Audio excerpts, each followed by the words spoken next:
Bonjour à toutes et à tous, je vais vous parler aujourd'hui de la difficulté d'être maman.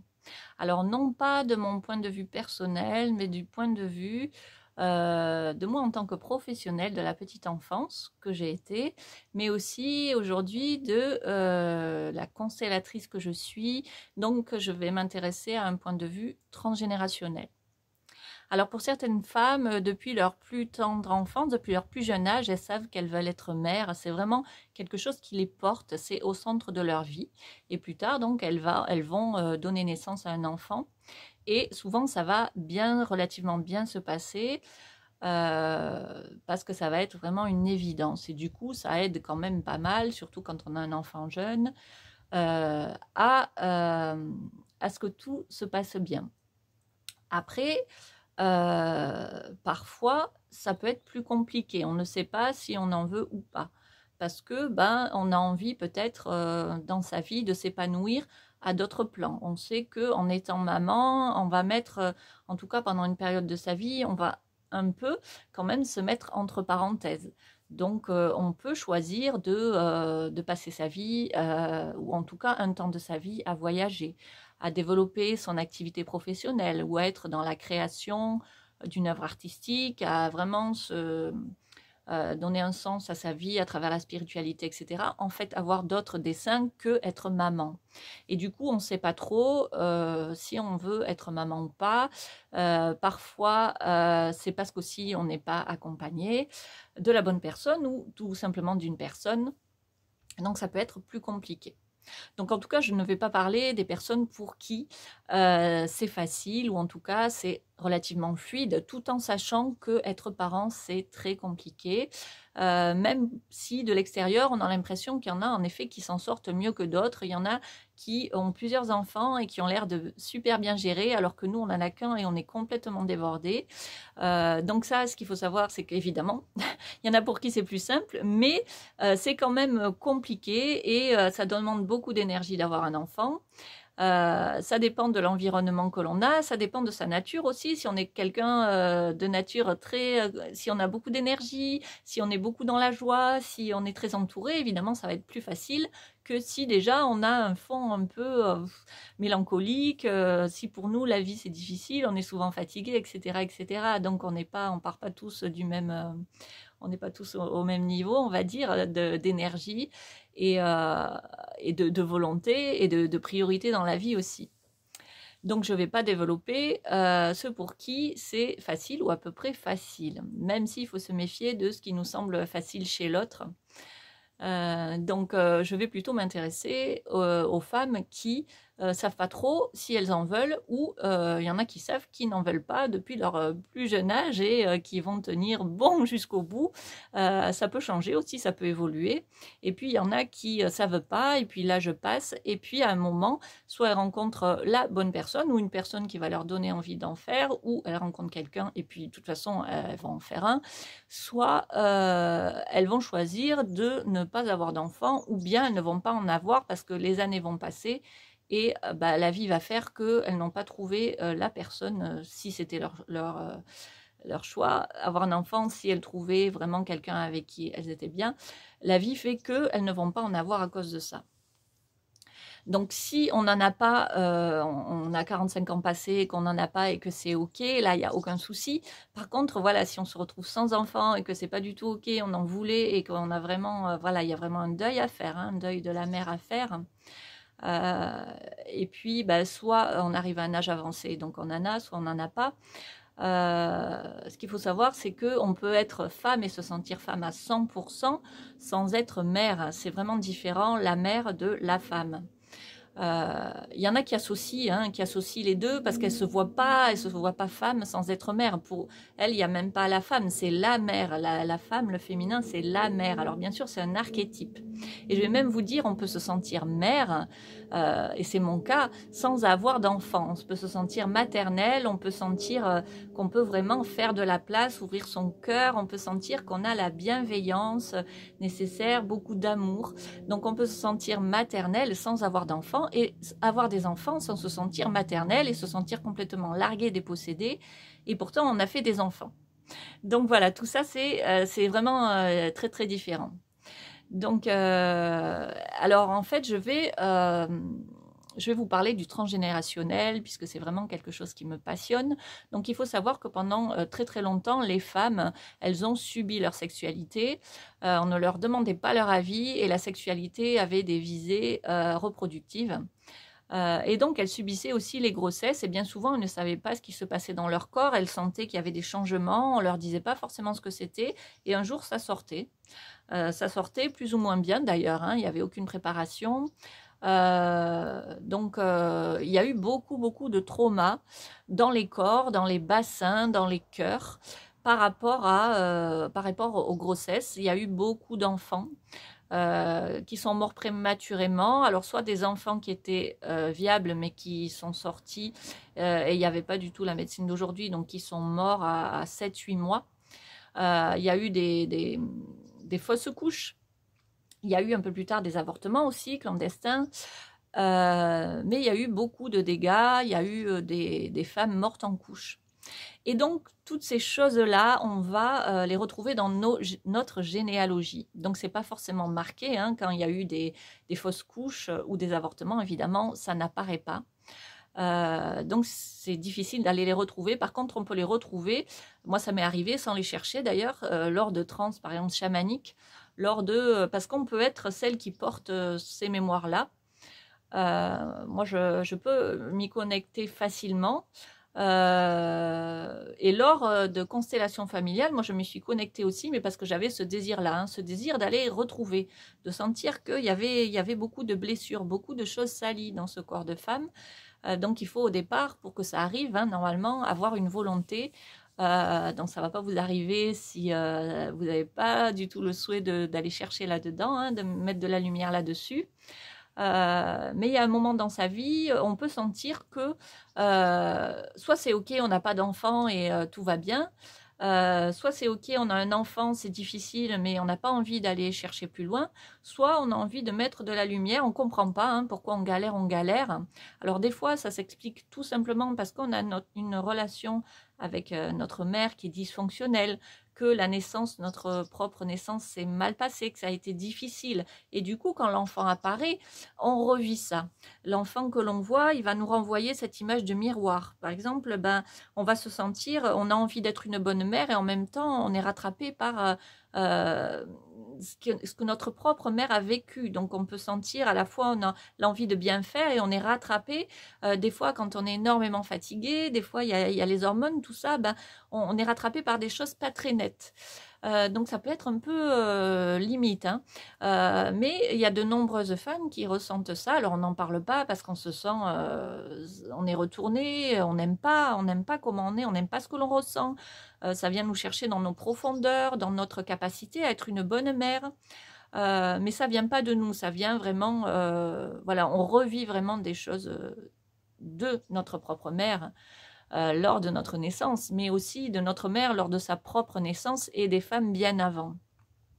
Donc si on a envie d'apaiser cela, et même si l'on n'a pas d'enfant, on peut sentir que dans notre féminin, alors ça peut aussi se retrouver dans les difficultés, dans les problèmes, dans les maladies de la sphère gynécologique, hein. On parle beaucoup d'endométriose, on parle des mycoses à répétition, on parle beaucoup il peut y avoir le candida, de choses comme ça dans le bassin ou souvent le sacrum bloqué. Il peut y avoir des choses comme ça et si on commence à méditer ou à s'intérioriser, à prendre du temps avec soi-même, on peut sentir qu'il y a des choses comme ça dans notre féminin qui ont été abîmées. Alors des fois on sait comment ça a été abîmé, hein, parce que c'est dans notre propre incarnation que ça l'a été, mais souvent quand ça a été abîmé dans notre propre incarnation, on voit qu'aux incarnations d'avant ça l'a été aussi. Il n'y a pas de hasard, tout est lié. Mais parfois, il nous est rien arrivé de spécial et quand même, on sent que là, quand on a nos règles, on a très très mal au ventre. Et ce qu'il faut savoir, c'est que ce n'est pas normal. Alors qu'on vulgarise cela, aujourd'hui, il faut savoir que ce n'est pas normal. On peut avoir fait plein de recherches et avoir essayé plein de traitements et ça n'a rien réglé. Et du coup, on peut ressentir de la haine, du rejet par rapport à cette féminité, ce corps de femme, vouloir supprimer nos règles, etc. Donc après, ça peut être OK, on peut supprimer les règles, on peut voilà, faire comme se sentir victime, dire bah, j'ai pas de chance, etc. Ou on peut peut-être vouloir mettre de la lumière sur tout ça, essayer en tout cas de se soulager, d'aller voir d'où ça peut venir, tous ces problèmes gynécologiques, euh, mais pas forcément non plus. Mais en tout cas, je parle aux femmes qui sentent qu'il y a du nettoyage à faire, hein, peut-être aussi par rapport à leur sexualité. On peut sentir à un moment donné de sa vie des mémoires qui remontent par rapport à la peur de l'acte sexuel, par rapport à... on sent que dans son bassin, c'est pas... Ouais, il y a des choses un peu compliquées. C'est intéressant aussi de se relier à son cycle. Voilà, je vous invite à rejoindre des cercles de femmes ou à lire. Il y a de plus en plus de livres sur les cycles.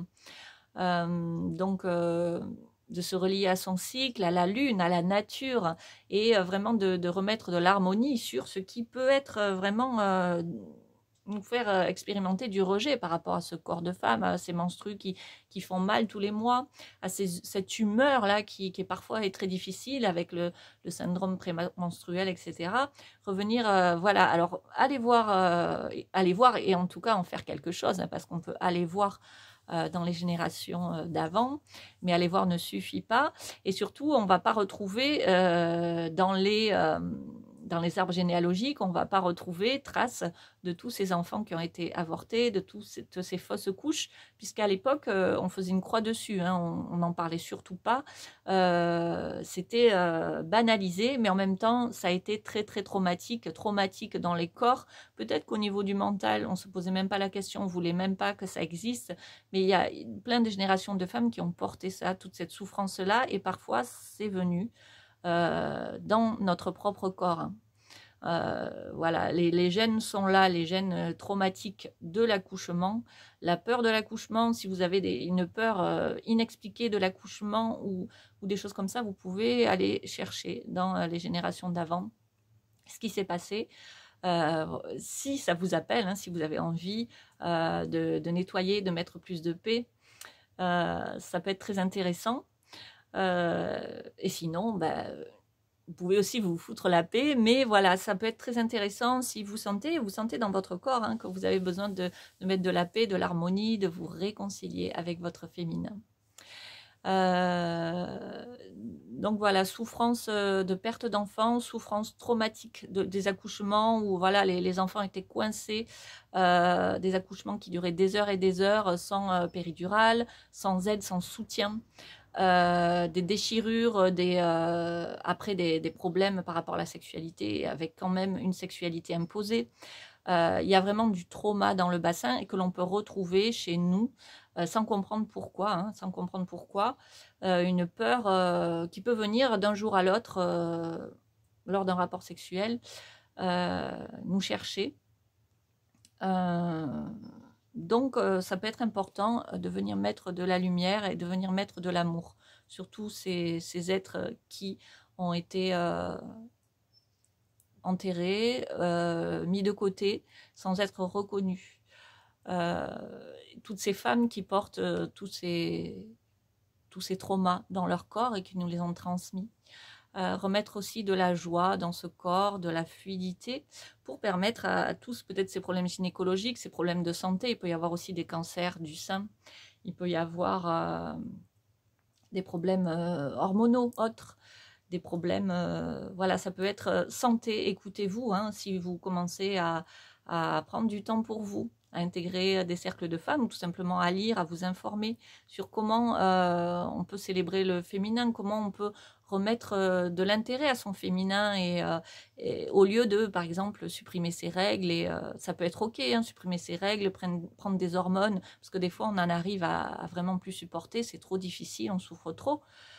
Chacune fait ses choix, mais sinon, si on se sent appelé par ça, on peut remettre de la paix et revenir s'accepter et mettre de la beauté dans ce qu'est être une femme, que l'on ait choisi ou pas d'avoir un enfant. Et c'est parfaitement ok d'être une femme pleinement épanouie sans enfant. C'est pas un enfant qui va forcément nous épanouir, ça c'est une erreur de le croire, hein, comme c'est pas forcément être en couple qui va nous épanouir. Voilà, c'est avant tout soi-même avec soi-même, être ok avec ce qu'on vit, s'accepter et s'accueillir dans toute sa beauté. Les femmes pareil qui ont du mal à avoir des enfants, ça peut être intéressant d'aller voir en généalogie, en constellation, en hypnose, ça peut être dans le chamanisme ou autre, en tout cas dans le transgénérationnel, peut-être dans des trans, parce qu'en effet, c'est important d'aller voir dans le corps. La réponse, elle est dans le corps. Elle n'est pas. Alors bien sûr, les recherches dans l'arbre généalogique, ça va être intéressant, ça va pouvoir nous donner des pistes. Mais il y a des soins ou des soins énergétiques, des soins quantiques. Il y a plein de choses qui existent. Et dans les constellations, on peut vraiment mettre de la paix. Beaucoup. Si on a avorté, si on a fait des fausses couches, même dans notre vie d'aujourd'hui. Mais on peut le faire aussi pour les femmes avant nous. Donc ça, il faut le savoir. Remettre de la paix aussi dans nos relations avec nos enfants, si c'est compliqué. On peut aussi apaiser ces relations-là, voire mettre de la lumière sur d'où ça vient et déprogrammer en soi pour que ce soit beaucoup plus fluide. Donc n'hésitez pas, à, si vous en sentez l'appel, à venir consulter, vous faire épauler parce que c'est compliqué, hein, c'est compliqué. Voilà, c'est compliqué d'être parent. C'est le plus difficile travail au monde, je crois. Donc, ouais, trouvez du soutien, si c'est pas votre compagnon, si c'est pas votre famille, vos parents, trouvez du soutien parmi les autres femmes, du soutien parmi des thérapeutes, parmi des accompagnants. N'hésitez pas à parler autour de vous, à trouver des supports, à trouver et à vous relier à vous-même aussi. Hein. Les réponses, elles sont en nous. C'est votre corps qui va vous dire hein, ce qu'il a besoin, ce qu'il ressent. Mais pour cela, il faut vraiment faire du vide et venir écouter. Venir accepter de ne pas être tout le temps dans l'action, accepter de se recueillir et vraiment de s'écouter. Voilà, donc si cette vidéo vous a parlé, si vous souhaitez mettre votre avis, vos commentaires sur votre propre expérience de maman ou de non-maman, mais de femme hein, tout de même, voilà, n'hésitez pas, ça m'intéressera énormément. Voilà, et je vous souhaite d'être de merveilleuses femmes et de vous sentir pleinement femme sexuée. Voilà, et si vous avez du mal et que vous sentez que c'est vers là que vous voulez aller, n'hésitez pas à vous faire accompagner. Il y a de plus en plus de cercles de femmes, il y a de plus en plus de thérapeutes voilà, qui sont formés à ça et de plus en plus de techniques qui peuvent vous aider en ce sens. À très bientôt!